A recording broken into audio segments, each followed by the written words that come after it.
not be with me. So it'll take him, President Trump, listening to their stories, to their perspective. That is the answer to your question. This meeting, I think Eddie laying it out for us in the way that he did is an inflection point. It's also a mile marker, I think, in terms of what Trump sees this country as, the path he has put us on. How do you see it?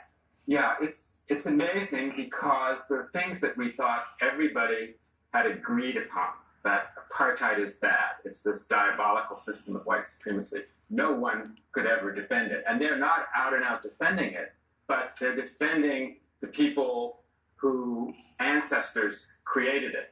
What's actually ironic about this whole issue with that? Just help me understand the distinction between defending the people whose ancestors created it and do defend it, and not outright defending apartheid. Where is that line not being? Well, I think maybe that's a line that's too far to cross, that someone can't now in 2025 say apartheid was a good thing. Right. But the thing that is interesting about apartheid in the context of this discussion is it was about land. They came to power in 1948 when the rest of the world was going in a different direction after World War II, countries becoming free.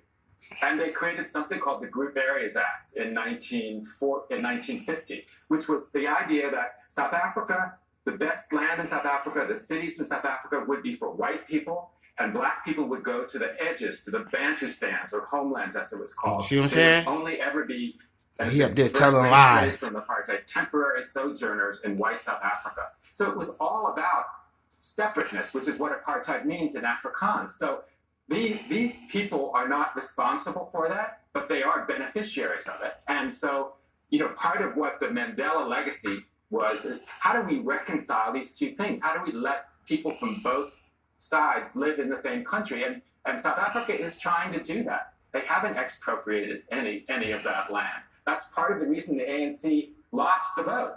Because black South Africans, their base thinks you haven't done enough. What do we make of Trump using this meeting to say this about Putin? Let me show you.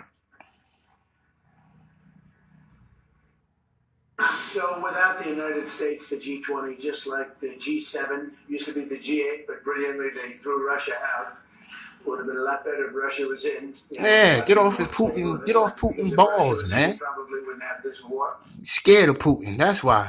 Was this just, the way some of us inhale and exhale? He got a question and a chance to praise Putin. Yeah, he's scared of him, that's why. Strategic, or what was that? Want to be like him one. Both, actually. High flown. I mean, there's been since George Kennan, there have been theories about how to deal with Russia. And people don't even see that. Y'all crazy. You're tough with them. That's all they respond. He's scared of that dude Putin. They're insecure. That's why he won't say nothing smart to him. Actually, be nice to them. And Trump, obviously, giving him the benefit of the doubt. And y'all scared of Trump. It's crazy. A man that bleed the same blood as you. I ain't never been scared of no man that bleed the same blood as me. Coward. That's coward tendencies, man. Whatever, right? Trump won, so the whole country has to live by and exist with the consequences of most of them voted for him. Let them live for him. Take your health care. Foreign policy vis-a-vis that big, beautiful bill go through. I'm not on Medicaid, so I ain't worried about it. But you people that voted for him that's on Medicaid, y'all about to be the dumbest. The instinct to praise him and flatter him comes from. Is it coming from Rubio?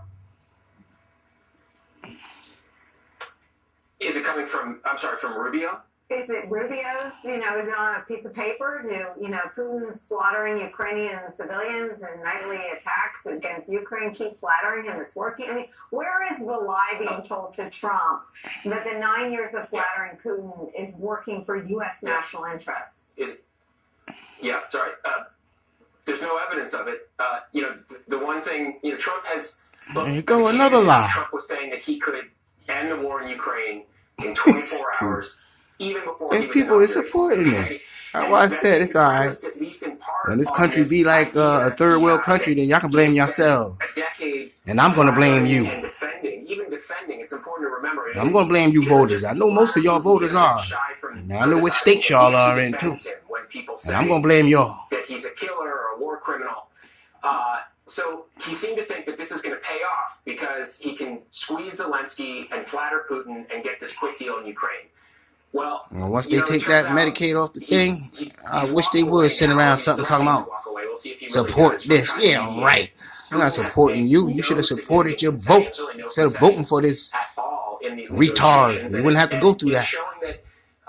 He just Get out of doesn't here. care enough about Donald Trump to make any sacrifices in what has become, possibly the defining project of his presidency in Russia, certainly of the past several years.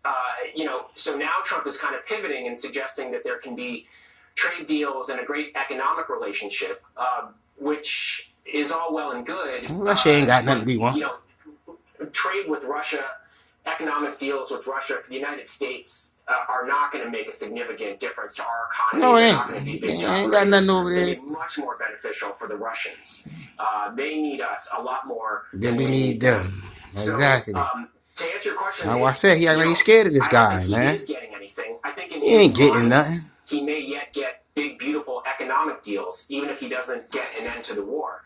But it certainly looks like Putin has been stringing him along, Exactly. giving up nothing, and continues to get deference and flattery. That's right.